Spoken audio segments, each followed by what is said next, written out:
Hello everybody, and welcome to 21st Century Woodworking, with me, your host, Dirk the Engineer.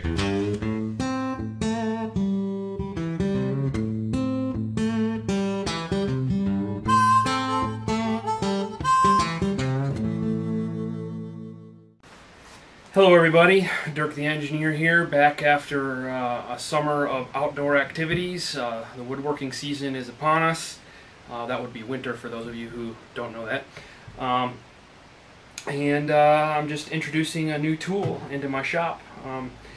I ordered a SawStop table saw. I did not have a very good table saw, one that I would consider worthy of making very accurate cuts for the kind of work that I like to do, which is segmented jewelry boxes and segmented wood turning and things like that. I just got this in the shop and just got it put together actually. The one final thing that I have to do before I put it into service is do the alignment of the saw. And alignment of the saw is actually really pretty important. Number one, it increases the accuracy of your cuts. But the second thing is that it can make your tooling last longer by reducing heat. The third thing is it's a safety issue, because if you have a badly misaligned saw, it can increase the chances of having kickback occur. So it's kind of an important thing. Something that's probably looked over by many people, but it doesn't need to be that way. And in fact, we can get the alignment done with common materials that most of us have in our shops or at home. Today I'm going to do an alignment with hot glue, a scrap piece of wood, and some sort of micrometer. You can do it either with a calipers or a dial indicator, and I think today I'm going to use my dial indicator. But the process of aligning the saw starts by aligning the blade to the miter slot, and then aligning your fence to the miter slot. So we'll get started by working on aligning our blade. Alright, so the process of aligning your saw starts by making sure that the miter slot is parallel to the blade. And you can imagine why that's important, because when you make a push with your miter gauge, you want to make sure that the blade isn't cockeyed to the piece of wood as it gets cut. So you can find these purpose-built jigs online. They're relatively expensive, and they only get used pretty much once in the lifetime of your saw. You really only need to do this once, unless you really are hard on your tools. So the idea is that you want to, in some fashion, make a jig that would hold a measuring device a certain distance, a fixed distance away from the blade. And it turns out that hot glue is more than sufficient to do this, because the force involved to push on the micrometer or the caliper's arm is minuscule, and so you don't have to worry about deflection really of any kind. So what we're going to do is simply hot glue our measuring device to a scrap piece of wood, and then hot glue the scrap piece to the miter saw, the miter gauge, and we'll be able to then carefully measure the distance to there. So I'm going to go ahead and do this, and I'll get back to you when I'm done. Alright, so here we see the alignment jig is made up. I can move it freely on the miter gauge.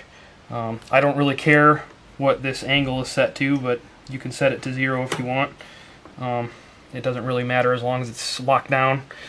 So really all I did is I just ran a little bead of hot glue around the circumference, part of the circumference of this dial indicator, and then put a little bit of hot glue in the corner here.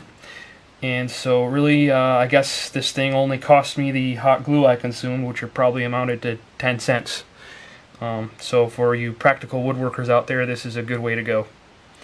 So now let's go ahead and start the process of aligning the saw. Anytime you want to try and align a rotary axis to something else, and by the way, I should mention that the saw is unplugged, it's unpowered. It is completely safe to have your hands next to the blade at this point. The thing that you want to do, you never know if something attached to the rotary axis has a wobble, a defect, or anything like that. So what you want to do is measure against a single point on the reference of the material attached to the rotary axis, which in this case is the blade. Okay, so what I've chosen to do is there's a little slit in the saw, which is a vibration reducing characteristic of the saw. And so there is a shiny and a dull part. I'm going to just index right against the shiny and dull. In fact, I'll just put it on the shiny part right here. Okay, so we're indexed there, and so what I'm going to do is carefully turn my dial to be somewhere close to 0. I mean, a few thousandths. This thing will measure in half thousandths, so I don't have to worry about that too much. There is probably a little play in the miter slot too, which is okay. So I'm reading about a half a thousandth there. So then what I want to do is move this down and reference against the same point and take a reading. So I'm actually at 1.5 thousandths, and that's actually really good. So this saw came pretty well aligned right out of the factory, and as I said, there's probably some play in the miter slot, so I'm within the play of that miter slot, which is about a thousandth of an inch. I'm not going to touch the alignment, but I will show you how you would if your saw was not aligned as well as this one was, which I've heard stories about different saws, even coming from the manufacturing, being, you know, maybe it got knocked around when it was shipped, and this tabletop is no longer aligned to the blade. But in my case, fortunately, it is, so I don't need to worry about this part as much. But I will show you how to do that now. Okay, so what we're looking at here is the underside of the table, and almost all table saws are set up to be the same way. They have 4 bolts at the corners of the fixed cast iron table to the base. In this case, it's a can. What you would do first is loosen 3 of the 4 bolts. Generally, if I were doing this, and I've done this before on a saw, what I would do is loosen these 3 bolts and leave the one in the back corner fixed, and that allows you to rotate the top around the base so that you can check your blade. And basically it's just a kind of a careful iterative process where you would make your measurement. If this point were farther away than this point, what that means is that the tabletop is turned this way, and so you would tap the back of the saw this way, take a measurement until you got it close, or vice versa. If this were closer than this measurement, then you would need to move it that way. And so what you would want to do then is get it close. I would say within a thousandth, maybe 2 thousandths is plenty good enough. It's really not that difficult to get it pretty well dead on. The one thing I didn't mention is that when you take your measurement, you should probably just push against one side when you do your reference, so that you eliminate that slop in the table saw. So you push, and actually when I push on this, I'm at basically 1.75 thousandths on this side and 1.5 thousandths on this side. So this is a very well aligned saw as it is. I don't even want to touch it because I've never gotten a saw that well aligned before. So yeah, once you get it to where you want and you're loose, you want to go through and very gently tighten the screws, the bolts on the bottom, until it's really pretty tight again, and check it again and make sure that it hasn't moved in the process of tightening it. It is very common for the saw to move when you do that. I generally start by trying to get the opposite corner somewhat snug and then move to these sides, and that happens to be a little bit more successful in my history of aligning saws. But let's say that you've gotten that far. The next thing that you want to do, and this you'll have to do with just about every saw that comes from any manufacturer, is get the rip fence aligned to the miter gauge. And we'll do that next. The SawStop, like many other good quality saws, comes with a Weissmeyer style fence. And in my opinion, these are probably the best fences that you can get on the market. There are a lot of different styles, and in fact the SawStop style is kind of a knockoff of the original Weissmeyer fence. But they all are pretty much the same thing. They've got a welded frame that has a T section to it, and paddles on the outside that have an adjustment knobs on either side, and then your float adjustments on the top. And essentially what this does is when you flip it around, you can drop it right in to the slot, and it rides over top of the rail and in between the fence support and the rail. And what it does is there's a cam. You push this down and it locks the saw fence in place, and the paddles reference against the rail so that it is always perpendicular to this rail once it's set up. So the process of aligning the fence starts by aligning your rail to the saw. And what you want to do, which I've already done, but you want to take a couple pieces of paper. In this case, I've just got a piece of notebook paper, and you want to slide it in there.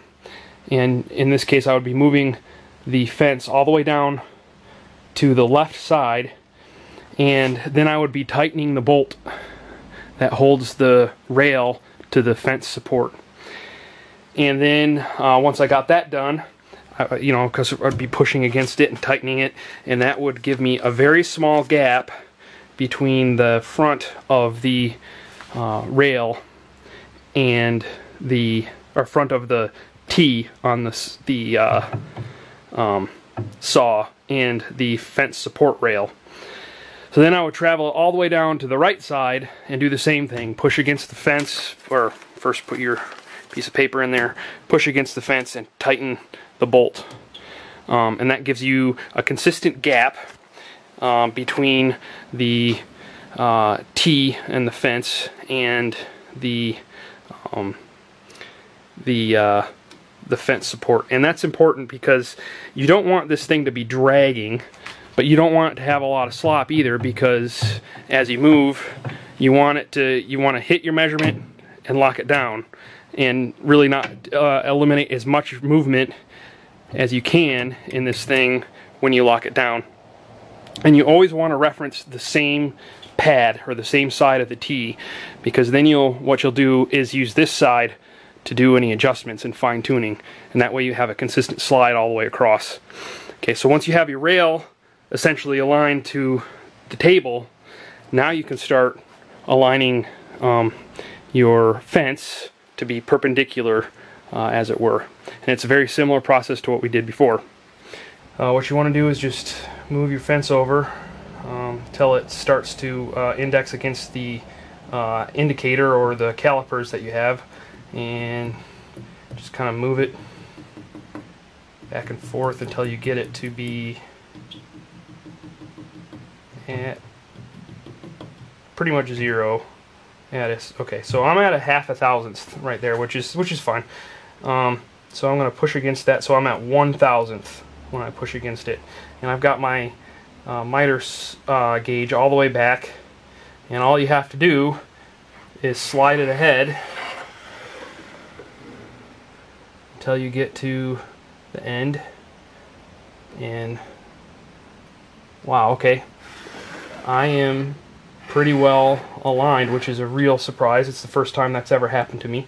And of course I haven't actually done anything to this. It came right out of the factory that way.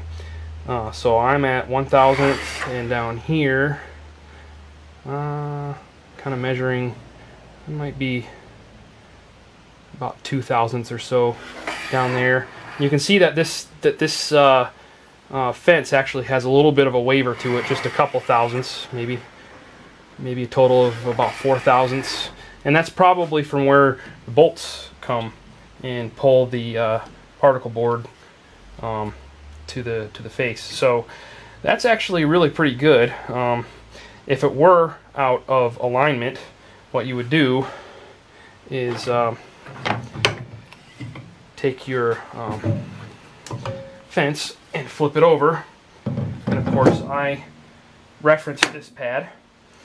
I would then take my Allen key and move this pad in or out until my fence were really good and perpendicular. And again, it would be just an iterative process of kind of checking the length measurements against the home-built jig that you have, and going from there. The other thing that you can do, which it looks like I probably have to do a little bit,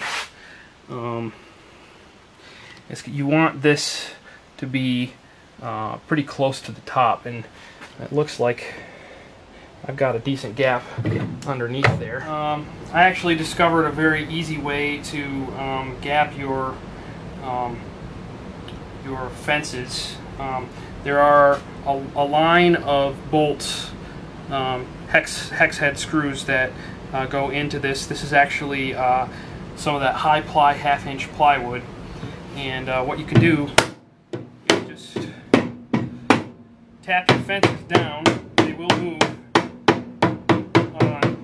on those screws, and so now it's touching, but you notice that when I transition to this middle piece, it grabs a little bit. So what you do, I just take a little bit of paper and put it underneath there, and now that they're down, I need to tap on the metal a little bit, and I'll just walk my way down.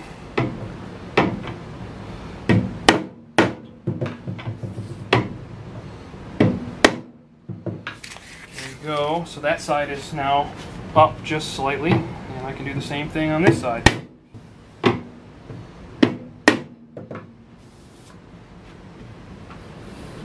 There we go. That's sliding nice and smooth now, and we got a very small gap underneath the fence, and that's going to allow us to get angled pieces right up underneath there without a problem. Well, alright, there you have it. The saw is set up. It's ready to go. I should mention, you know, even if you go and pick up a saw from a quality manufacturer, you should always check this stuff. Nobody's going to look out for your personal safety except for you. Not only that, you want to make sure that your tools are going to last as long as they can, because these are you know, expensive investments. I highly recommend the SawStop. It was a debate between the Powermatic and the SawStop for me, but you know, they're very comparable saws, but I wanted to have the extra safety and security of that that SawStop mechanism. You know, we're gonna have a baby boy here soon, and I want him to grow up doing woodworking and doing the things that I loved as a kid growing up with my dad. and I want them to be able to do it safely. So that really went into my decision making here. And again, you know, this is the most dangerous tool in the shop. More accidents happen at the table saw than any other tool, probably by an order of magnitude. So yeah, be very careful, follow the safety guidelines.